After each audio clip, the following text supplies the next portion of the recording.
ఆయన ఒకానొకప్పుడు కాశీపట్టణంలో వెళ్ళి అక్కడ కూర్చున్నారు.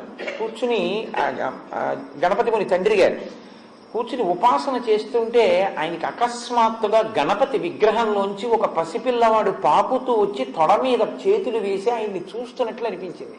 ఆయన ధ్యానంలో ఉన్నారు. ఇదేమిటి ఇలా అనిపిస్తోంది, నాకు ఎవరో పిల్లవాడు పాకి వచ్చి నా తొడ మీద చేతులేసి చూస్తున్నట్లుంది అని కళ్ళు తెరిచి చూశారు. నాకు గణపతి అనుగ్రహంతో గణపతి కొడుగ్గా పుడుతున్నారు అని నిర్ణయం చేసుకుని నాకు పురిటిమైలు వచ్చిందని ఆయన గుళ్ళోకి వెళ్లకుండా ఇంటికి వెళ్ళిపోయారు. అప్పుడు టెలిగ్రామ్లు అవి ఏం లేవు.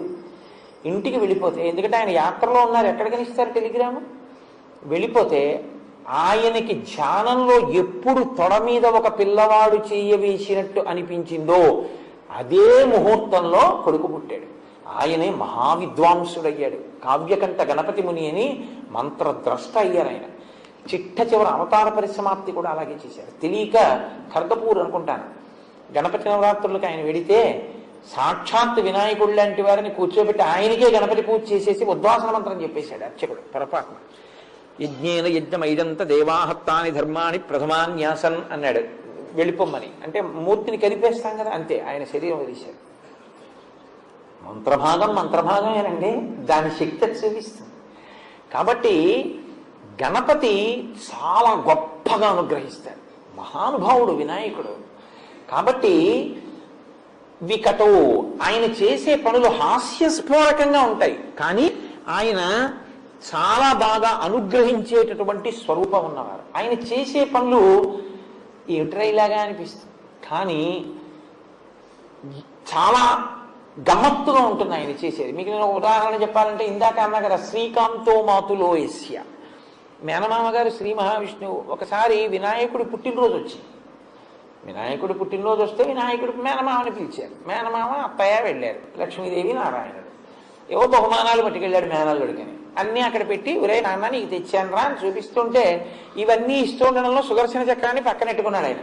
ఆ పిల్లాడికి ఈ చక్రం నచ్చింది, గుడుక్కుని నోట్లో పడేసుకున్నాడు.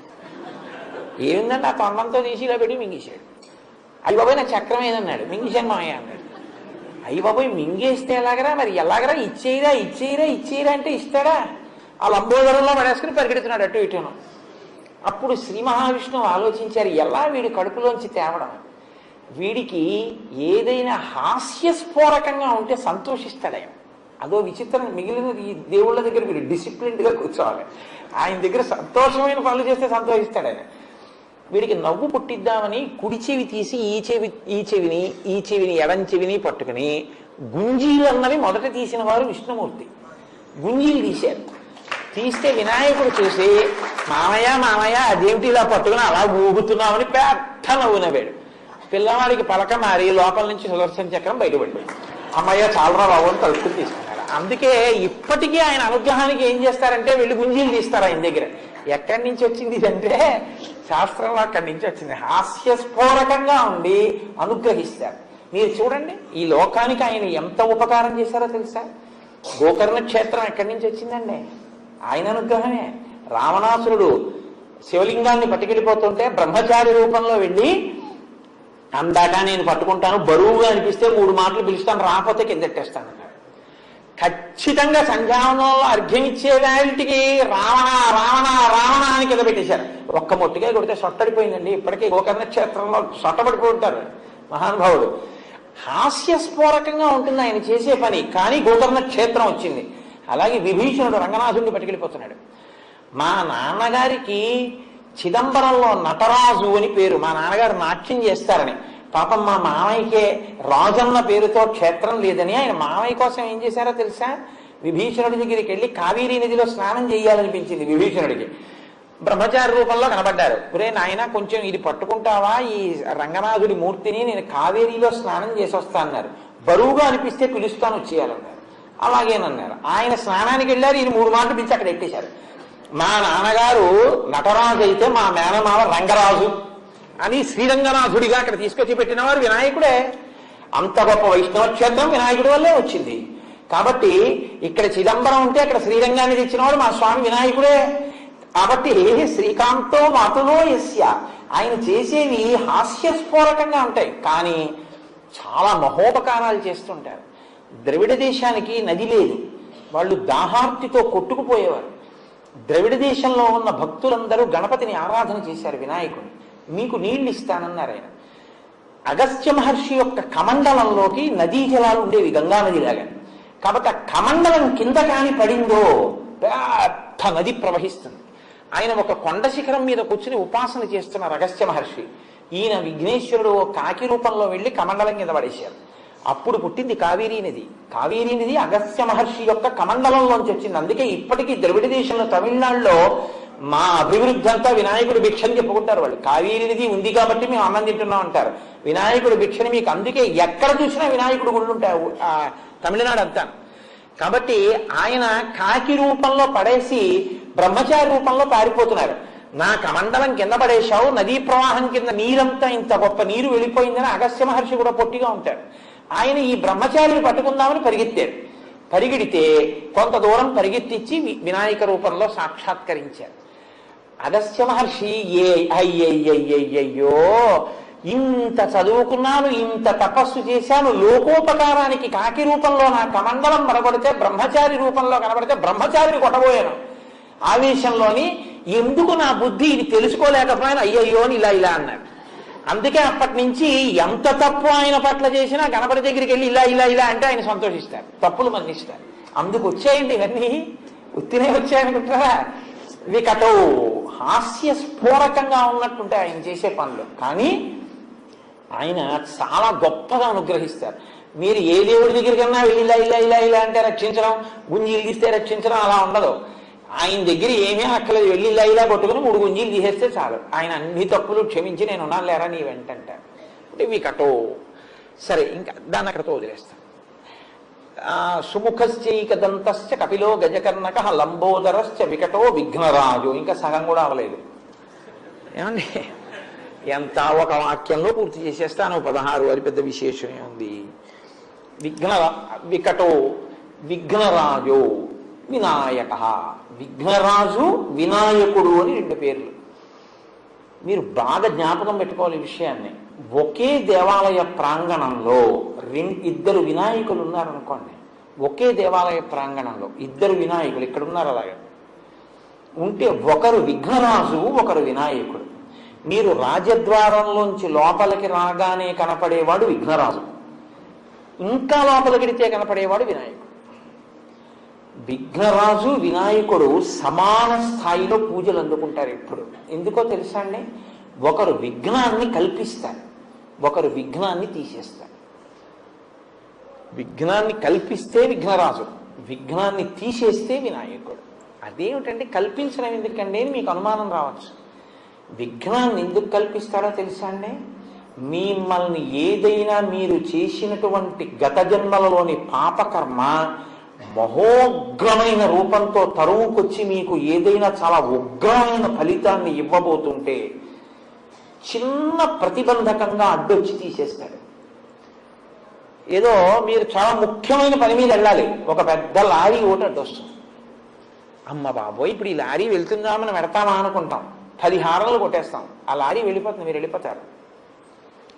చాలా పెద్ద ఉపద్రవాన్ని చిన్న ప్రతిబంధకంగా చేసి తీసేస్తాడు ఆయన విఘ్నరాజు.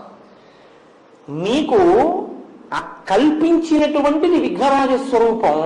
మీ పాపాన్ని తీసేసి విఘ్నాన్ని తీసేసేది వినాయక స్వరూపం కాదు. ఇంకొక అర్థం ఏమిటో తెలుసా అండి? లోకాన్ని పాడు చేయాలని, మిమ్మల్ని వ్యక్తి స్థాయిలో మిమ్మల్ని పాడు చేయాలని, విశాల పరిధిలో దేశాన్ని పాడు చేయాలని ప్రయత్నించే వాళ్ళ ప్రయత్నాలకు విఘ్నం కల్పించి మిమ్మల్ని రక్షించేవాడు విఘ్నరాజు. ఆ రక్షణ పరిపూర్ణం చేసి మీకున్నది మీకుంచి మిమ్మల్ని కాపాడేవాడు వినాయకుడు. అందుకని ఒక దేవాలయంలో 2 ఉంటే చాలా గొప్ప విషయం. 2కి నమస్కారం చేయడం, 2కి పూజ చేయడం విశేష ఫలితాన్ని ఇస్తుంది. కాబట్టి విఘ్నరాజో వినాయక కాదు. ఇంకొక అర్థం ఏమిటో తెలుసా అండి? మీకు గుర్తు చేస్తాడు తప్పు జరిగిందని. నేను ఎన్ని ఉదాహరణలు నేను చెప్పను, ఏదో ఒకటి చెప్తాను. చూడండి, వెల్లూరు ఉంది ఆంధ్రప్రదేశ్ బోర్డర్లో, తిరుపతి చిత్తూరు డిస్ట్రిక్ట్. ఆ వెల్లూరు దగ్గర షేన్పెక్కం అని ఒక ఊరు. ఆ ఊర్లో 11 మంది వినాయకులు భూమి లోపలికి ఉన్నారు. వాళ్ళు పైకి రాలేదు. ఏకాదశ రుద్రుల్లాగా ఏకాదశ వినాయకులు స్వయంభూ 11 మంది. ఒకానొకప్పుడు మరాఠాకి చెందినటువంటి ఒక రాజు అటుగా వెళ్ళిపోతున్నాడు. ఒక రాత్రి వేళ వెళ్ళిపోతుంటే ఆయన రథం తాలూకా ఇరుసు విరిగిపోయి ఆగిపోయింది. అరే, ఇంత రాత్రి వేళ రథం ఇరుసు విరిగిపోయింది ఏమిటి అని కిందకి దిగితే కాళ్ళకి తడిగా తగిలింది. ఏదో ఏమిటి కాళ్ళకి తడిగా తగిలింది అని దీపం తెప్పించి చూశాడు. నెత్తుటి మడుగు ఉంది. ఆయనకి అర్థం కాలేదు. నెత్తుటి మడుగు ఏమీ కనపట్టలేదు, ఇరుసు విరిగిపోయింది. ఏమిటి ఇలా జరిగింది అని ఆ పక్కనే తెల్లవారితే కానీ మరి వచ్చి బాగు చేయరు కదండి, ఊరు బయట పడుకున్నాడు ఆయన. ఆయనకి కల్లో వినాయకుడు వచ్చారు. వచ్చి ఇక్కడే భూమి లోపల తల ఒక్కటి కొద్దిగా పైకి ఉండేటట్టుగా 11 స్వరూపాలతో నేనున్నాను. ఎన్నడూ ఎవ్వరూ వెళ్ళని మార్గంలో నువ్వు వెడుతూ నీ రథ చక్రం నా తల మీదకి ఎక్కింది. నా తల చిట్లి నెత్తురు కారింది. జరిగిన పొరపాటు జరిగింది, అందుకే రథం ఇరుసు విరిగిపోయింది. నీవు రాజు కనుక ఈ 11 మంది మూర్తులకి దేవాలయం కట్టు, కానీ మూర్తులు మాత్రం లోపలికే ఉంటాయి, తలలు కనపడదు అని చెప్పారు. ఇక్కడ దేవాలయం కట్టారు. ఆ షేన్పెక్కం ప్రత్యేకించి కంచికామకోటి పీఠాధిపతులుగా ఉండేవారు. నడిచే దేవుడిని పేరుగాంచినటువంటి చంద్రశేఖరేంద్ర సరస్వతి స్వామి వారికి చాలా పట్టు. ఆయనకి ఆ వినాయకుడికి నేను కొబ్బరికాయలు కొట్టి వెడతాను అని సంకల్పం చేసుకున్నారు. ఎప్పుడైనా అటువైపుగా వెళ్ళిపోతుంది. ఆయన ముందు వెళ్ళిపోతున్నారు నడిచి. వెనకాతల ఇప్పుడు కంచికామకోటి పీఠానికి ఆధిపత్యం వహిస్తున్న జయేంద్ర సరస్వతి, ఇప్పుడు ప్రస్తుతం గుంటూరు విజయవాడలోనే ఉన్నారు ఆయన. జయేంద్ర సరస్వతి స్వామి వారు వెనకాల ఏనుగు మీద వస్తున్నారు. పరమాచార్య స్వామి వారి షేన్పెక్కను దాటి ముందుకు వెళ్ళిపోయారు. ఆ దేవాలయం దగ్గర దాకా వచ్చేటప్పటికి జయేంద్ర సరస్వతి స్వామి వారి ఇక్కడ ఏనుక్కి వెర్రెక్కింది. అది ఎవరి మాట వినకుండా వెర్రి ఎక్కి అది ఎవ్వరి మాట వినకుండా గిర్ర గిర్ర గిర్ర గిర్ర తిరుగుతోంది. ఏనుగు అలా తిరగబడిన, ఏనుగు వ్యగ్రతను పొందిన ఏదో విషయాన్ని సూచిస్తోందని గుర్తు. అప్పుడు పట్టుకోలేకపోయారు ఆ ఏనుగుని ఎవ్వరు. అందరూ భయపడిపోయారు. పైనేమో స్వామివారు ఉన్నారు. ఏ ప్రమాదం జరుగుతుందో అని ముందుకెళ్ళిపోయిన పరమాచార్య స్వామి వారి దగ్గరికి పరిగెత్తారు. పరిగెత్తి స్వామి ఇలా జరిగిందన్నారు. ఏం చెయ్యం, ఏనుగుని ఏం చేసినా ఆగట్లేదు. పైనున్న జయేంద్ర సరస్వతికి ప్రమాదం జరుగుతుందేమో, పడిపోతారేమో అని, తొండంతో లాగేస్తుందేమో అని భయపడుతున్నామని. అంటే ఆయన అన్నారు, నా వల్ల అపరాధం జరిగింది. నేను ఇటువైపు వెడుతూ షేన్పెక్కంలో కొబ్బరికాయలు కొట్టి వెడతాను అనుకున్నాను, మరిచిపోయాను అని వెనక్కి వచ్చి ఏనుగుని ఎవ్వరూ ఏం చేయకుండా అలా వదిలేయండి అన్నారు. అది అలా గిర్ర గిర్ర తిరుగుతోంది. ఆయన వచ్చి విఘ్నరాజో వినాయక కాదు, వినాయక అంటే అర్థం ఏమిటో తెలుసా అండి? దాని వ్యతిరేకార్థంలో వి అన్న అక్షరం సంస్కృతంలో సమర్థిస్తుంది, వ్యతిరేకిస్తుంది కూడా. విచిత్రము అన్నాను అనుకోండి, విశేషమైన చిత్రము అని. విధవ అన్నాను అనుకోండి, భర్త లేనిది అని. వ్యతిరేకార్థం ఇస్తుంది, సమర్థిస్తూ అర్థం ఇస్తుంది. వినాయకుడు అంటే తన మీద నాయకుడు లేనివాడు అని, తానే నాయకుడు. కాబట్టి అంత శ్రేష్టమైన నాయకుడు వినాయకుడు. కాబట్టి విఘ్నరాజో వినాయక. ఎక్కడి దాకా వచ్చాను? సుముఖశ్చైకదంతస్య కపిలో గజకర్ణక లంబోదరశ్చ వికటో విఘ్నరాజో వినాయక. ధూమకేతు, ఆయనకి ధూమకేతు అని ఒక నామం. ధూమకేతు అంటే తోక చుక్క అని అర్థం. తోక చుక్క దర్శనీయం కాదుగా. అయితే ధూమం అంటే పొగ, కేతు అంటే పతాకం, పొగ పతాకముగా కలిగినవాడు అని. ఆ పేరు ఎక్కడొచ్చింది వినాయకుడికి అంటే, ఒకానొకప్పుడు ధూమాసురుడు అని ఒక రాక్షసుడు ఉండేవాడు. ఆయన ఏమిటంటే విషపు వాయువుల్ని అందరి మీదకి పంపి చంపుతూ ఉండేవాడు. ఆయనకు అదో శక్తి. ఆయన గురించి ఎందుకంటే ఇప్పుడు మనం పాయిజనస్ గ్యాసులు విడిచిపెట్టుకోవట్లేదు కాబట్టి ఆయన అలా చంపుతూ ఉండేవాడు. ఒకానొకప్పుడు ఆయనకి జ్యోతిష్కులు ఒక మాట చెప్పారు, నిన్ను చంపేవాడు పక్క రాజ్యపు రాజుగారి భార్య కడుపున పుడుతున్నాడు. ఈయన రాక్షసుల్ని పంపించాడు ఆ రాణిగారిని చంపేయమని. ఈయన గూఢచార అక్కడికి వెళ్ళేటప్పటికి పాపం ఆ రాజు రాణి ఏకశయ్యాగతులై ఉన్నారు. వాళ్ళని చూస్తే జాలేసింది ఆయనకి. చాలా అమాయకంగా ఉంది ఆవిడ, గర్భిణి. అయ్యో ఈవిడ్ని చంపేయడం ఏమిటని ఆ తల్పాన్ని తల్పంగా తీసుకెళ్లి అరణ్యం మధ్యలో వదిలిపెట్టేశాడు. ఇది రాక్షసుడికి తెలిసింది. ఈలోగా వాళ్ళు తెల్లవారు లేచేటప్పుడు అడవిలో ఉన్నారు ఆ రాజు దంపతులు. వాళ్ళు వెంటనే వినాయకుడిని ప్రార్థన చేశారు, ఈశ్వరా నువ్వు కాపాడి మమ్మల్ని కృప చేయని. వెంటనే ఆవిడ కడుపులోంచి పిల్లవాడి రూపంలో విఘ్నేశ్వరుడు వచ్చి ఆవిడ తొడ మీద కూర్చున్నాడు. ఈ రాక్షసుడు ధూమాసురుడు వాళ్ళిద్దరిని చంపుదామని చంపలేదు గూఢచారం తెలుసుకుని అడవి మధ్యలోకి వెళ్ళాడు. వెళ్ళి ఆ విషపు గాలిని తన అస్త్రంగా ప్రయోగించాడు. వినాయకుడు అలాగే కూర్చుని అదంతా తను పుచ్చేసుకున్నాడు. పుచ్చేసుకుని మళ్ళీ కొత్తగా అస్త్రం ఎందుకు ప్రయోగించడం అని ఈ పుచ్చుకున్న విషపు గాలిని తిరిగి ఆయన మీదకి ప్రయోగించాడు. ఆయన తిరిగి ప్రయోగిస్తే ఆ రాక్షసుడు మరణించాడు. కాబట్టి ధూమమును కేతముగా అంటే తన యొక్క జెండాగా కలిగి ధూమాసురుణ్ణి చంపినవాడు కాబట్టి ధూమకేతు. కాబట్టి సుముఖశ్చైకదంతశ్చ కపిలో గజకర్ణక లంబోదరశ్చ వికటో విఘ్నరాజో వినాయక ధూమకేతుర్గణాధ్యక్ష. గణాధ్యక్ష అంటే గణము అంటే ఒక సంఘము అని. ఏదో జంతు గణము అన్నాను అనుకోండి, జంతువులన్నీ అందులోకి వస్తాయి. మనుష్య గణము అన్నాను అనుకోండి, మనుష్యులందరూ అందులోకి వస్తారు. దేవతా గణములు అన్నాను అనుకోండి, దేవతలందరూ అందులోకి వస్తారు. ఆయా సమూహములు అని.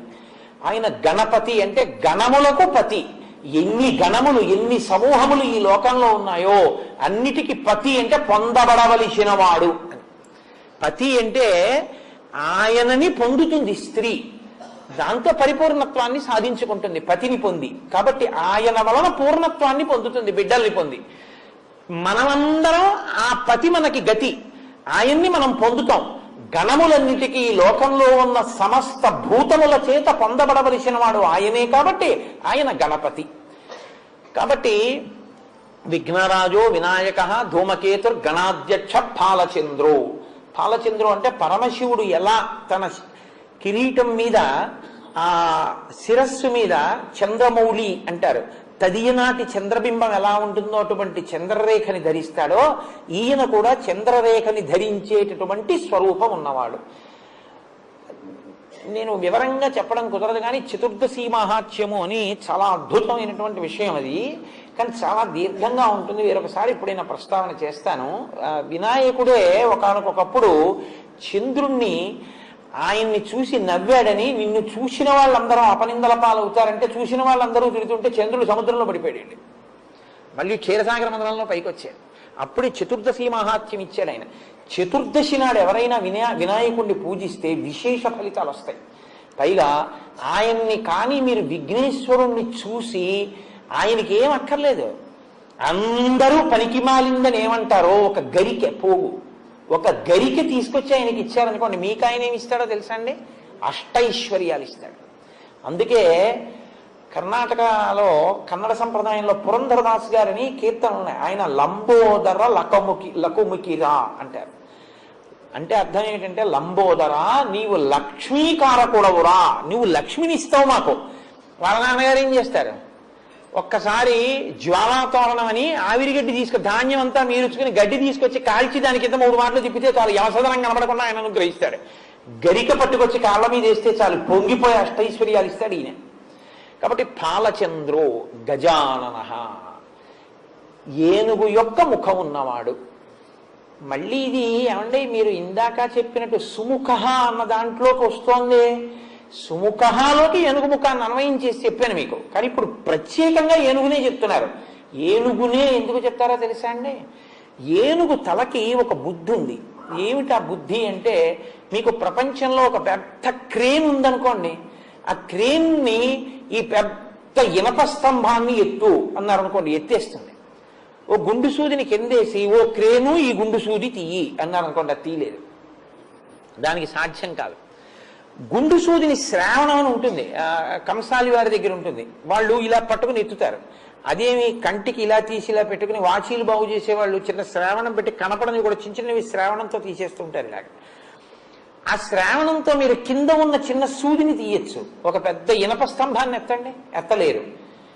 ఏనుగు తన బుద్ధి వైభవం చేత ఇంటింటి కళ్ళు, కానీ తన బుద్ధితో కింద ఉన్నటువంటి చిన్న సూదిని పైకెత్తుతుంది, పెద్ద స్తంభాన్ని పైకెత్తుతుంది.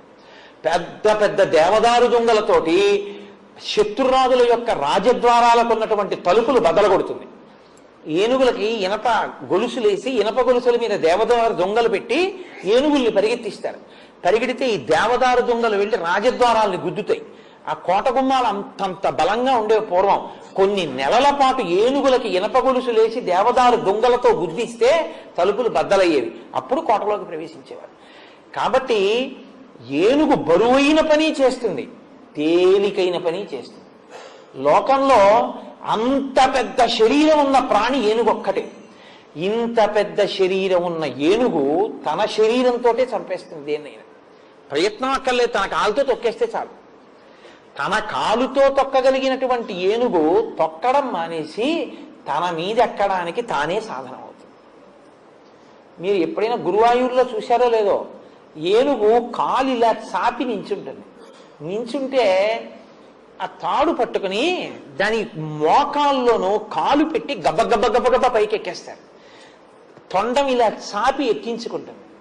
కాళ్ళు రెండు వెనక కాళ్ళు చాపి తోక పట్టుకుని కిందకి దిగిపోతుంటారు. అలా దిగిపోవడానికి అవకాశం ఇస్తుంది. కాబట్టి తన మీదకెక్కడానికి తానే సాధన అవుతుంది. తనని పొందడానికి తానే అనుగ్రహిస్తాడు వినాయకుడు. ఆయనే మిమ్మల్ని అనుగ్రహించి మిమ్మల్ని తన నెత్తి మీద ఎక్కించుకుంటాడు. అంత సులభుడు. కాబట్టి గజానన ఎంత పెద్ద పని చేస్తాడు. ఇదేమిట్రా నాకింత చిన్న పని అడగడం ఏమిట్రా అని అండో, మీకు ఎంత చిన్న పని చేసి పెడతాడు. కాదు, ఆయనకి గజముఖం ఎక్కడుంటే అక్కడ ద్వైపం అని పేరు. ద్వైపం అంటే ఏమిటో తెలుసా అండి? రెండంచెలలో తింటే ద్వైపం అంటారు. మనందరం ద్వైపం కిందకు వస్తాం. అది ఉత్కృష్ట ప్రాణి అని గుర్తు. రెండంచెల్లో తింటే అంటే ముందు చేత్తో పట్టుకుంటుంది, తర్వాత నోట్లో పెట్టుకుంటుంది. తప్ప కలియపడి తింటే హీనప్రాణి అని గుర్తు. ఒక కుక్క ఉందనుకోండి, అక్కడ ఏదో కనపడింది అనుకోండి, అమాంతం వచ్చి నోటితో కరిచేస్తుంది. తప్పించి చేత్తో పట్టుకు తినదు. ఒక కోడి, కుక్క, పిల్లి, పంది ఏదైనా అంతే. ఒక్క ఏనుగు మాత్రం, కోతి మాత్రం, మనిషి మాత్రం, ఈ ముగ్గురు ద్వైపాలు. వీళ్ళు చేత్తో పట్టుకుని తర్వాత నోట్లో పెట్టుకుంటారు. ఏనుగు చూడండి, పదార్థాన్ని చేత్తో పట్టుకుని తర్వాత ఇలా తిప్పి చక్కగా ఇలా నోట్లో పెట్టుకుంటారు. లోపలికి తీసుకునేటప్పుడు రెండంచెలు, బయటికి విసిరేసేటప్పుడు ఒకటే అంచె. ఏనుగు నీళ్ళని బయటికి విసిరేయాలనుకుంది అనుకోండి, లాగి రెండంచెల్లో విసరదు, ఒక్కసారి జుమ్మని విసిరవతల పారేస్తుంది అంతే. చెయ్యి నాకెందుకనుకున్నా ఇచ్చేద్దాం అనుకుని సంకల్పం చేసినా, ఇవి ఇచ్చేద్దాం అనుకున్నాడు అనుకోండి, ఆలోచన మీద ఇచ్చేస్తాడంతే. ఇవ్వడంలో ఒక్కంచె, పుచ్చుకోవడంలో 2 మాటలు, 2 సార్లు ఆలోచిస్తే కానీ ఏది పుచ్చుకోడు. తీసుకునేటప్పుడు అంత ఆలోచించి తీసుకుంటాడు, ఇచ్చేసేటప్పుడు ఆలోచన లేకుండా ఇచ్చేస్తాడు. ఇది ఆయన గొప్పతనం. కాబట్టి ద్వైపం, అది గజముఖం కాదు. లోకంలో అన్ని ప్రాణులకు కూడా తోక అనేటటువంటిది హీనపక్షంగా ఉపయోగపడుతుంది. అందుకే ఓ సామెత, దాన్ని తోకటూ తిరుగుతున్నాడంటారు. తోకని ఎవరు పట్టుకోరు. పైగా మీకు లోకంలో ఇంకొక విచిత్రం ఏంటంటే, గోరు వెంట్రుక ఈ 2 కూడా పరమ అమంగళప్రదాలు. అసలు వెంట్రుక అంటే ఒక 6 నెలల ఉపన్యాసం చెప్పచ్చు, అంత సబ్జెక్ట్ ఉంది దాని మీద. ఆ వెంట్రుక మీద ఏదో వెంట్రుక అంటాం కానీ మనం వెంట్రుక అన్నది అంత గొప్పదండి. లోకంలో ఎవరైనా పెద్దలు కానీ మీ ఇంటికి పలహారానికి కానీ భోజనానికి కానీ దేనికైనా వచ్చారనుకోండి, అన్నిటికన్నా జాగ్రత్త ఏంటంటే వెంట్రుక వెళ్లకుండా చూసుకోవాలి ఎప్పుడు. నేను వెంట్రుక కానీ కనపడితే ఇక ఆ భోజనాన్ని చేయకూడదు, ఉత్తరాపోసనం బట్టి లేచుకోవాలి. పూజ జరుగుతుండగా వెంట్రుక కానీ ఎగిరి వచ్చిందనుకోండి, ఆ పూజ అక్కడితో పోతుంది. ఇంకా తీసి మళ్ళీ స్నానం చేసి పూజ చేయాలి. వెంట్రుక అంత అపవిత్రం. కానీ ఏనుగు తోక మీద ఉన్న వెంట్రుకని చుట్టి ఉంగరంలో పెట్టి పైన రాయిని పొదిగితే ఏ దృష్టి దోషం కానీ గ్రహదోషం కానీ ఉగ్రమైన భూతములు కానీ ఏమీ చేయలేవు. అందుకే పూర్వం రాజకుటుంబాల్లో పులి గోరు ఏనుగు వెంట్రుక గొలుసులో వేసేవారు. ఇప్పటికీ గురువాయూరులో కృష్ణ పరమాత్మ పులిగోరు వేసుకుని ఉంటాడు. చిన్ని కృష్ణుడికి పులిగోరు వేసింది యశోద. గోళ్లల్లో గొప్పది పులిగోరు, వెంట్రుకల్లో గొప్పది ఏనుగు వెంట్రుక. ఇంకో విచిత్రం ఏంటో తెలుసా అండి, జంతువుగా పూజ ఏనుగు ఒక్కదానికి. గజ పూజ గోపూజ అంటారు. పీఠాల్లో ఈ రెండింటికి పూజ చేస్తారు, గజ పూజ గోపూజ ప్రధానంగా. అశ్వపూజ పక్కన పెట్టండి, గజ పూజ గోపూజ. ఇందులో గోపూజ జంతు పూజ కాదు, పరాశక్తి పూజ. గోపూజని ఎప్పుడూ కూడా మీరు జంతువుకి చేస్తున్న పూజ అనుకోకూడదు, అది పరాశక్తికి పూజ చేసినట్టు. అందుకే చంద్రశేఖర భారతీ స్వామి వారు శారదాదేవి గుళ్ళోకి ఎడుతుంటే ఆవు బయట పడుకుని ఉంటే తీయద్దని ఆవుకి పూజ చేసి వెళ్ళిపోయారంతే. పరాశక్తికే పూజ, ఆవుకి పూజ చేయడం అంటే పరాశక్తి అందుకుంటుంది. కాబట్టి గోపూజ జంతు పూజ కాదు, జంతు పూజ గజ పూజ. ఏనుగొక్కటే జంతువయ్యుండి పూజ అందుకుంటుంది కాదు, ఏనుగొక్కటే జంతువయ్యుండి ఈశ్వరుణ్ణి అనేక విధాలు సేవిస్తుంది. ఎందుకో తెలుసా అండి? ఈశ్వరుడికి చామరం వేసే ఏకైక జంతువు ఏనుగు. ఇప్పటికీ ఆ చేత్తో చామరం పట్టుకుని తొండంతో చామరం వేస్తుంది. కంచికామకోటి పీఠంలో శంకరాచార్య స్వామి వారి పాదుకలకి సాయంకాలం వేళ పీఠం యొక్క ఏనుగు చామరం వేస్తుంది. ఏనుగు తొండంతో ఈశ్వరుణ్ణి సేవిస్తుంది. ఏనుగు తన తొండంతో నీళ్లు తెచ్చి శివలింగం మీద పోసిన సందర్భాలు ఎన్నున్నాయో కథలు. ఏనుగు తన తొండం ఎత్తి ఈశ్వరుడికి నైవేద్యం జరుగుతుంటే ఘీంకరిస్తుంది. ఏనుగు విభూతి పుండ్రాలు పెట్టుకుని ఊర్ధ్వ పుండ్రాలు పెట్టుకుని ఈశ్వరాలయాల ముందు పరమ సాధుగా అక్కడ నిలబడి ఈశ్వరుణ్ణి వహిస్తుంది. గజ ముఖానికి అంత గొప్పతనం ఉంది. ఇక నేను ఎన్ని చెప్పగలను, దానికి అంతు జరి ఏముండదు ఇంకా. కాబట్టి సుముఖశ్చైకదంతస్య కపిలో గజకర్ణకః లంబోదరశ్చ వికటో విఘ్నరాజో వినాయక ధూమకేతుర్గణాధ్యక్ష పాలచంద్రో గజానన వక్రతుండః. ఆయన యొక్క తొండం ఇలా పక్కకి కుడి పక్కకి తిరిగి ఉంటుంది. ఆ తిరిగినటువంటి తొండాన్ని మీరు జాగ్రత్తగా చూస్తే అది చాలా అందంగా ప్రణవాకృతిని పొంది ఉంటుంది. ప్రణవాన్ని సాకార దర్శనం చేయాలంటే 2 చోట్లే అంటారు పెద్దలు. హనుమ సీతారామ లక్ష్మణులు ఉంటే ప్రణవం. అకార ఉకార మకార అన్న నాదం హనుమ, ఓంకారం. అలాగే ఏనుగు తొండం తిరిగి ఉంటే అది ప్రణవాకారం. కాబట్టి వక్రతుండ శూర్పకర్ణో. శూర్పకర్ణం అంటే చాటలంతంత చెవులు ఉన్నవాడు. ఇప్పుడు ఆ చాటల లాంటి చెవులుంటే మీకేమవుతుందో తెలుసా అండి? మీ మనసు ఇప్పుడు ఎలా ఉంటాయో ఆవు చెవులు అలా ఉంటాయి. గోకర్ణం గోకర్ణం అంటాం. కానీ ఒక్క ఏనుగు చెవులు చాటల్లా ఉంటాయి. అంటే ఏమిటో తెలుసా అండి?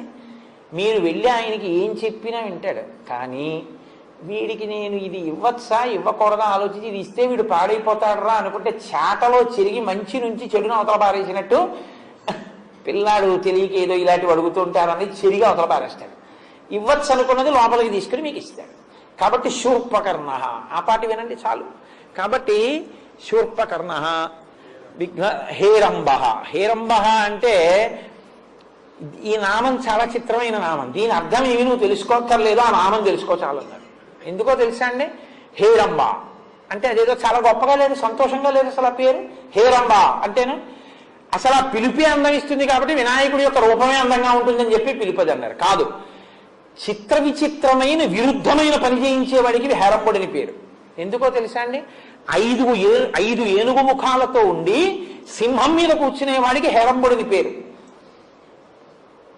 సింహంతో పూజ అందుకున్న ఏనుగు వినాయకుడు ఒక్కడే. ఏనుగు సింహం కల్లోకి వస్తే చచ్చిపోతుంది. సింహంతో పూజ చేయించుకున్న ఏనుగు వినాయకుడు ఒక్కడే. అలా ఎలాగండి అని మీకు అనుమానం రావచ్చు. వినాయక తత్వం అంటే ఎంత గమ్మత్తుగా ఉంటుందండి. పరమశివుడికి పంచాస్యుడు అని పేరు. 5 ముఖాలు ఉన్నవాడు. ఎందుకంటే సజ్జోజాత అఘోర తత్పురుష వామదేవ ఈశానములని 5 ముఖాలు ఉంటాయి. పంచాస్యము అని సింహానికి పేరు. అందుకే పరమశివుడికి సింహానికి ఒకటే పేరు, పంచాస్యము అని. పంచముఖుడు, పంచాస్యుడు, పంచాస్యము. సింహము శివుడు ఒకటే. అటువంటి పరమశివుడు త్రిపురాసుర సంహారానికి ఎడుతూ వినాయక పూజ మర్చిపోయాడు. ఎంత కొడుకు అయితే మాత్రం ప్రోటోకాల్ కదండి. రథచక్రం విరిగిపోయి కింద కుంగింది. శివుడు కిందకి దిగాడు. మా అబ్బాయికి ఓ పువ్వు వేయడం మర్చిపోయాను రా అన్నాడు. ఓ తామలపాకు పసుపు అక్కడ పెట్టండి అని, నాన్న అనుగ్రహించు అన్నాడు. నాన్నగారు ఏమనుకోకండి, నా డ్యూటీ నాది కదా. అందుకని ఇప్పుడు పంచాస్యము అంటే సింహం. 5 ముఖాలు ఉన్న పరమశివుడు పంచాస్యము ఒకటే. ఆ సింహం ఈ ఏనుగుకి పూజ చేసింది. సింహము చేత పూజింపబడిన రూపం ఉన్న ఏనుగు. అన్ని ఏనుగులు సింహం చేతిలో చచ్చిపోతే సింహం చేత పూజింపబడిన ఏనుగు ఇది ఒక్కటే. కాబట్టి హేరంబ. తర్వాత స్కందపూర్వజ. అబ్బో ఏమి నామం అండి ఈ నామం, చాలా గొప్ప నామం. సరే నేను విహంగ వీక్షణం చేసేస్తాను, పెద్ద లోతుగా చెప్పను, ఏమనుకోకండి. ఎందుకంటే ఎక్కడవుతాయి ఇవన్నీ, అయ్యేవి కావు. ఏదో అలా ఒక్కొక్క రోజు ఒక్కొక్కటి చెప్పేవి అవన్నీ. కాబట్టి స్కందపూర్వజ అని ఎవరిని పిలవరు అలాగా. బలానా ఆయన అన్నగారంటే గౌరవం కాదు, బలానా ఆయన తమ్ముడు అంటే గౌరవం కదండి. సుబ్రహ్మణ్యుడిని ఏమనాలి? వినాయకుడు తమ్ముడండి అనాలి. అంటే అప్పుడు వినాయకుడికి గౌరవం. అంతేగాని సుబ్రహ్మణ్యుడు అన్నయ్య గారండి అన్నారు అనుకోండి, ఇప్పుడు ఈయన గౌరవం ఏమైనట్టు? ఈయన పనికి మాలినవాడు, ఆయన గొప్పవాడు అయినట్టు అయింది కదా. మరి అలా పిలవచ్చా? అలా పిలిస్తే ఆయనకు అమర్యాద కాదండి. ఇప్పుడు మా తమ్ముడు కూడా ఉన్నాడు హైదరాబాద్లో, కుమార్ గారు అన్నయ్య గారండి ఈయన అన్నారు అనుకోండి, నేను నా పేరు ప్రఖ్యాతనే, మా తమ్ముడి పేరు ప్రఖ్యాతనే. వాడు చాలా ప్రఖ్యాతి వహించిన వాడు అనుకోండి, కుమార్ గారు అన్నయ్య గారండి ఈయన అంటారు. కోటేశ్వరరావు తమ్ముడు గారండి ఈయన అన్నారు అనుకోండి, ఎక్కడికి వెళ్ళినా నేను ప్రఖ్యాతి వహించిన వాడిని గుర్తు. కోటేశ్వరరావు గారు తమ్ముడు అంటే నన్ను పూజించినట్టు, కుమార్ గారు అన్నయ్య గారండి ఈయనంటే నన్ను అవమానించినట్టు కదా. అంటే నాకు గుర్తింపు లేదు, నాకన్నా మా తమ్ముడు ఎక్కువ గుర్తింపు ఉన్నవాడని గుర్తు. ఎలా అయినా లౌకికం లౌకికమే కదండి. మరి స్కందపూర్వజ అంటే ఆయనకు అవమానం కాదండి? కాదు. ఎందుకో తెలుసా? సుబ్రహ్మణ్యుడి పుట్టుక, సుబ్రహ్మణ్యుడి బ్రహ్మచర్యం, సుబ్రహ్మణ్యుడి పెళ్లి, సుబ్రహ్మణ్యుడి సన్యాసాశ్రమం ఈయనే నిర్ణయించారు. అందుకని తమ్ముడి ఉన్నతిని నిర్ణయించిన అన్నగారు కాబట్టి స్కంద పూర్వజ, ఈయన గొప్పతనం వల్లే ఆయనకు ఆ 4 దక్కి. ఎలా అంటారేమో, ఒక్క వాక్యంతోనే చెప్పేస్తా, గుర్తుపెట్టేసుకోండి. ఆయన విఘ్నేశ్వరుడు పుట్టి ఒక పదవిని అందుకోలేదు. ఎందుకంటే తారకాసురుడు వరం అడిగాడు, పార్వతీ పరమేశ్వరులకు పుట్టినటువంటి బిడ్డడు. పార్వతీ పరమేశ్వరుల యొక్క సంయోగం లేకుండా, స్త్రీ పురుష సంయోగం లేకుండా పుట్టినటువంటి పార్వతీ పరమేశ్వరుడి యొక్క పుత్రుల చేత నేను వధింపబడతాను. వినాయకుడు ఉన్నాడుగా అప్పటికి, మరి ఈయన చేయొచ్చుగా పట్టాభిషేకం. కానీ ఈయన ఏం చేశారో తెలుసా అండి? అప్పుడప్పుడు మళ్ళీ ఇదే విభూతి, ఇదే తేజస్సు అమ్మా నాన్నల కలయిక ఎందుకు కూడా వచ్చారు. ఎందుకు వచ్చారో తెలుసా? తాను అలా వస్తే తర్వాత పుట్టేవాడికి సైన్యాధ్యక్షం పదవి వస్తుందని వదిలేశారు తమ్ముడికి. తమ్ముడికి పుడుతూనే సైన్యాధ్యక్ష పదవి ఇప్పించడానికి తాను మాత్రం అమ్మా నాన్న కలయికలో పుట్టినట్టు వచ్చారు. అదేంటండి, ఇందాక మీరే కదా పార్వతీదేవి పసుపుకు పుట్టాడన్నారు, మళ్ళీ ఇప్పుడు కలయికకు పుట్టాడంటున్నారు. మీరు చెప్పేది మీరే ఖండిస్తున్నారు కదా. మీరు లలితా సహస్రనామ స్తోత్రం చూడండి. కామేశ్వర ముఖాలోక కల్పిత శ్రీ గణేశ్వర. ఆ భండాసురుడు విఘ్నయంత్రం వేశాడు, అమ్మవారు ప్రీతితో పరమశివుడి వంక చూసింది. ఇద్దరి చూపులు అనురాగంతో కలుసుకున్నాయి. వినాయకుడు పుట్టాడంటే చూపులో ఏదో ఒకటి ఇద్దరి కలయిక ఉందా లేదా? ఇద్దరి కలయికతో పుట్టాడు కాబట్టి సైన్యాధ్యక్ష పదవి తీసుకుని తారకాసుర సంహారం చేయడానికి పనికిరాడు. అలా తనకి తాను చేసుకుని తమ్ముడికి పదవించడం కోసమని తన పదవి పుట్టుకోకుండా వదిలేశాడు. ఇప్పుడు ఆయన పుట్టాడు, పుట్టగానే ఆయనకు ఆ పదవి ఇప్పించేశాడు, సైన్యాధ్యక్ష పదవి అయిపోయింది. కాబట్టి ఇప్పుడు స్కందుడికి సైన్యాధ్యక్ష పదవి వచ్చింది అంటే విఘ్నేశ్వరుడి వల్లే వచ్చింది. ఇంకొక విషయం కూడా చెప్తారు. పార్వతీదేవి ఒకప్పుడు ఆడ ఏనుగు రూపంలో నడిచింది. గజముఖ అన్న మాట ఎందుకు వచ్చిందో తెలుసా అండి? దానికి ఉన్న గొప్పతనం ఏంటంటే, లోకంలో ఏదైనా ఒకదాన్ని ఒకళ్ళకే చెప్తారు. స్త్రీకో పురుషుడికో హంస ఉందనుకోండి, ఆయన హంసలా నడుస్తున్నాడని అనరు, ఆవిడ హంసలా నడుస్తోందండి అంటారు. కానీ ఏనుగు ఉందనుకోండి, పురుషుడికి చెప్తారు, స్త్రీకి చెప్తారు. ఆయన అండి మహానుభావుడండి బాబో, గజబలం అయిందంటారు. ఆవిడది గజ గమనం అండి, ఏనుగులా నడుస్తుంది ఆవిడంటారు. స్త్రీకి పురుషుడికి కూడా ఏనుగుని చెప్తారు. అసలు మీకు ఇంకో విషయం చెప్పనా? వాళ్ళ అమ్మగారు నాన్నగారు ఇద్దరు అర్ధనారీశ్వరులు. విఘ్నేశ్వరుడు కూడా ఏనుగు ముఖంతో అర్ధనారీశ్వర తత్వం పొందాడు. ఆడ ఏనుగుకి దంతాలు ఉండవు. తాను కుడివైపు దంతం విరిచేశాడు కాబట్టి కుడివైపు ఆడది, ఎడంవైపు మొగాడు ఒక దంతంతో. తండ్రి ఎడంవైపు అమ్మకిస్తే ఈయన కుడివైపు తన భార్యకి ఇచ్చాడు. ఇచ్చి అర్ధనారీశ్వర స్వరూపం ఏనుగు ముఖంతో ఆవిష్కరించాడు. తండ్రిని సంతోషపెట్టాడు. అలాగా మళ్ళీ ఎక్కడి నుంచి విడిపోయాను, మళ్ళీ వెనక్కి వెళ్ళిపోయాను. కాబట్టి స్కంద పూర్వజ, తమ్ముడికి పుడుతూనే సైన్యాధ్యక్షం ఇప్పించాడు. తమ్ముడు వల్లిని పెళ్లి చేసుకుందాం అనుకున్నాడు. వల్లి విష్ణుమూర్తి యొక్క కూతురే, కానీ ఆవిడ ఒక గిరిజన నాయకుడు, అంటే ఒక కోయవాడి కూతురుగా అడవిలో తిరుగుతోంది. ఆవిడ యందు మనసపడ్డాడు సుబ్రహ్మణ్యేశ్వర స్వామి.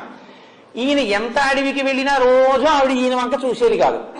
ఓ రోజు ఆవిడ అడవికి వచ్చి ఏదో తేనో ఏదో సంగ్రహించుకుని వెళుతుంటే కనుక సుబ్రహ్మణ్యుడు బయలుదేరాడు, మహా అందగాడు. కానీ ఆవిడ ఈయన వంక చూడలేదు. అన్నయ్య ఏంటన్నయ్య నా ప్రారంభం, ఎంత అందరూ నా వెంట పడతారు, నేను వెంట పడినా ఈ పిల్ల నన్ను చూడటం లేదు అన్నయ్య అన్నాడు. నీకెందుకు అబ్బాయి, నీ పెళ్లి నేను చేస్తానని ఆయన పెద్ద ఏడుగు రూపంలో వచ్చి ఆవిడ్ని తరిమాడు. ఆ వల్లి భయపడిపోయి పరిగెత్తుకుంటూ వెళ్ళి రక్షించని సుబ్రహ్మణ్యుడిని కౌగిలించుకుంది. అన్నయ్యగా అంతర్ధానం అయిపోయాడు, వల్లి కళ్యాణం అయిపోయింది. అందులో తమ్ముడికి పెళ్లి చేసిన వాడు ఆయనే. పెళ్లి చేసింది వినాయకుడే, రాజ్యం ఇప్పించింది వినాయకుడే. పుట్టుక అలా ఉండేటట్టు, తాను ఇద్దరితో కలిస్తే పుట్టినట్టు, కలవకుండా పుట్టినట్టు సుబ్రహ్మణ్యుడికి అధికారం ఇచ్చినవాడు ఆయనే. జ్ఞానఫలం ఇస్తానరా, ఎవరు భూప్రదక్షిణం చేస్తే వాళ్ళకి ఇస్తానన్నాడు పరమశివుడు. ఆయన నెమలి వాహనం ఎక్కి వెళ్ళిపోయాడు. ఈయన పార్వతీ పరమేశ్వరుడికి ప్రదక్షిణం చేసి నించున్నాడు. ఆయన అన్నీ తిరిగి వచ్చాడు. ఊరే తల్లిదండ్రులకు ప్రదక్షిణం చేస్తే భూప్రదక్షిణం చేసినట్టే మీ అన్నయ్య మరి ప్రదక్షిణం చేసేశాడు, వాడికి ఇచ్చేస్తున్నానని జ్ఞానఫలం వినాయకుడికి ఇచ్చేశాడు. వినామల వాహనం ఉంటే మాత్రం ఇంత తిరిగి వచ్చినా అన్నయ్యకి వెళ్ళిపోయింది, జ్ఞానఫలం ఎందుకు వచ్చింది ఇదంతా అని వైరాగ్యం వచ్చి సన్యసించి దండాయుధ పాణి అని చేతిలో దండం పట్టుకుని శంకరాచార్యుల వారిలాగా ఓ కాషాయం కట్టుకుని గోచి పెట్టుకుని ఆయన వెళ్ళి ఓ క్షేత్రంలో నించున్నాడు. తమ్ముడికి సన్యాసం వైరాగ్యం వచ్చేట్టు కూడా చేసిన వాడి గణపతి. అందుకని స్కంద పూర్వజ, స్కందుడి గొప్పదనాన్ని అన్నగారే నిర్ణయించాడు అన్ని విధాల. కాబట్టి స్కంద పూర్వజ అంటేట సుబ్రహ్మణ్యుడు కూడా సంతోషిస్తాట, పార్వతీ పరమేశ్వరుడు సంతోషిస్తారట. కాబట్టి నీకు 16 అభ్యున్నతులు కలగడానికి 16 నామాలు చెప్పాం. ఇవి ఎప్పుడు చెప్తావు? ప్రవేశే నిర్గమే తథా విద్యారంభే వివాహేచ. విద్యారంభం అంటే చదువుకోవడం మొదలు పెట్టినప్పుడు అది కాదు, దాని అర్థం బ్రహ్మచర్యాశ్రమమునందు ప్రారంభంలో, అంటే ఉపనయనం చేసినప్పుడు మొట్టమొదట ఈ శ్లోకం నేర్పాలి. బ్రహ్మచర్యము అంటే వేద విద్యాభ్యాసం, గురువుగారి దగ్గరికి పంపడానికి కదండి ఉపనయనం చేస్తారు. అందుకని బ్రహ్మచర్యాశ్రమమునందు మొదట ఈ శ్లోకం నేర్చుకోవాలి. వివాహేచ గృహస్థాశ్రమంలో పెడుతూ ఇది నేర్చుకోవాలి. ప్రవేశే నిర్గమే తథా, ప్రవేశము నిర్గమము అంటే లోపలికి వెళ్ళి బయటికి వచ్చుట కదలిక. ఉపన్యాసానికి మొదలవుతుందా? కాసేపు ఆగి మంగళం చెప్పేస్తాను. చివరుందా? నేను ఈ లోపలికి రావడం ఉందా? బయటికి వెళ్ళిపోవడం ఉందా? గుళ్ళోకి రావడం ఉందా? గుళ్ళోంచి వెళ్ళిపోవడం ఉందా? మళ్ళీ ఇప్పుడు నాకు ఇచ్చిన విడిదిలోకి వెళ్ళిపోవడం ఉందా? సాయంకాలం విడిదిలోంచి బయటికి రావడం ఉందా? సుందరకాండ చెప్పడం ఉందా? సుందరకాండ పూర్తి చేసి వెళ్ళిపోవడం ఉందా? ఆఖరికి నేను తిరిగి కాకినాడ వెళ్ళిపోవడం ఉందా? చిట్ట చివర ఏదో 20 ఏళ్ళు 25 ఏళ్ళు పోయిన తర్వాత ఇందులోంచి వెళ్ళిపోవడం కూడా ఉందా? కాబట్టి కదలికలన్నీ ఉన్నాయి. ప్రవేశే నిర్గమే, ఈ కదలికలన్నిటి యందు ఆయన అనుగ్రహం ఉండాలి. అన్ని కదలికల యొక్క అనుగ్రహంగా చిట్ట చివరికి చేరవలసింది చేరిపోవాలంటే ఆయన్ని స్మరించి తీరాలి. కాబట్టి సుముఖశ్చైకదంతశ్చ కపిలో గజకర్ణకః లంబోదరశ్చ వికటో విఘ్నరాజో వినాయకః ధూమకేతుర్గణాధ్యక్ష పాలచంద్రో గజాననః వక్రతుండ శూర్పకర్ణో హేరంబ స్కందపూర్వజః షోడశైతాని నామాని యప్పటే శృణుయాదపి విద్యారంభే వివాహే చ ప్రవేశే నిర్గమే తథా సంగ్రామే సర్వకార్యేషు. ఇది అదేమిటబ్బాయి, నీకెవరితోనో ధర్మయుద్ధం చేయాల్సి వచ్చింది, అప్పుడు ఇదే చెప్పుకో. సర్వకార్యేషు అన్ని పనుల్లో, సంగ్రామే సర్వకార్యేషు విఘ్నస్తస్య నజాయతే, విఘ్నాలు లేకుండా ఉంటాయి. నీకన్నా వచ్చి ఉండాలి, నీ ఇంట్లో యజమానికి వచ్చి ఉంటే నువ్వు వినాలి రోజు ఈ శ్లోకం అని అంత గొప్ప శ్లోకంలో వినాయక తత్వాన్నంతటినీ ఆవిష్కరించింది. ఒక పూజ చేసే ముందు ఆ తత్వాన్ని మనసులో పట్టుకుంటే మీరు అక్కడికి వెళ్ళి అనుభవించడం వేరుగా ఉంటుంది. తత్వం తెలియకుండా వెడితే యాంత్రికంగా ఉంటుంది. ఇప్పుడు మీకు అక్కడికి వెళ్ళగానే ఇలా ఇలా అందామని, గుంజీలు తీద్దామని, ఆ గడ్డి పరక కాదది, ఆయన అనుగ్రహం, ఆయన లక్ష్మిని, అది మామూలు లక్ష్మి కాదు. ఇంటి ముందు ఏనుగులు నిలబడి ఘీంకరించగలిగినంత ఐశ్వర్యం ఇవ్వగలడు. ఆ ఐశ్వర్యంతో మంచి పనులు చెయ్యాలన్న బుద్ధినిచ్చి సిద్ధిని ఇవ్వగలడు. అందుకని సిద్ధి బుద్ధి భార్యలు కదండి ఆయనకి. ఇన్ని ఇవ్వగలిగిన వాడు కాబట్టి అయ్య బాబోయ్ ఒక్క నమస్కారం, ప్రాణం పోయిందా ఏమడిగాడైన మన్ని, ఒక్క నమస్కారం చేసేడదామని వెళ్ళి వినాయకుడి దగ్గర నమస్కారం చేస్తారు. ఇప్పుడు విఘ్నరాజు వినాయకుడు ఇద్దరిని చూస్తారు కదా. ఇవన్నీ ఎప్పుడు చేస్తారు? వింటే. అందుకని అక్కడ పూజ చేయండి అని చెప్పి నేను వెళ్ళిపోవడం కాదు, మీరు నన్ను నమ్మి కూర్చున్నందుకు మీకు 4 మంచి మాటలు చెప్తే కదా ఆ గౌరవం. అందుకని నాకు తెలుసో తెలియదో ఏదో చెప్పమన్నారని చెప్పడం కానీ మీకు తెలియక, మీకు అన్నీ తెలుసు కానీ తెలియనట్టు వింటారు. కాబట్టి ఇప్పుడు చక్కగా మనం విఘ్నేశ్వర పూజ చేసి తరిద్దాం. మంగళాశాసనపరై మదాచార్య పురోగవై సర్వైశ్చ పూర్వైరాచార్యై సత్కృతాయాస్తు మంగళం. మంగళం కోసలేంద్రాయ మహనీయ గుణాత్మనే చక్రవర్తి తనూజాయ సర్వభౌమాయ మంగళం. ఉమాకాంతాయ కాంతాయ కామితార్థప్రదాయినే శ్రీగిరీశాయ దేవాయ మలినాథాయ మంగళం. కరచరణకృతం వా కర్మవాక్కాయజం వా శ్రవణనీరజం వా మానసం వాపరాధం విహితం వా సర్వమేత్తక్షమస్వ. శివ శివ కరుణాబ్ధే శ్రీ మహాదేవ శంభో. సర్వం శ్రీ ఉమామహేశ్వర పరబ్రహ్మార్పణమస్తు. స్వస్తి.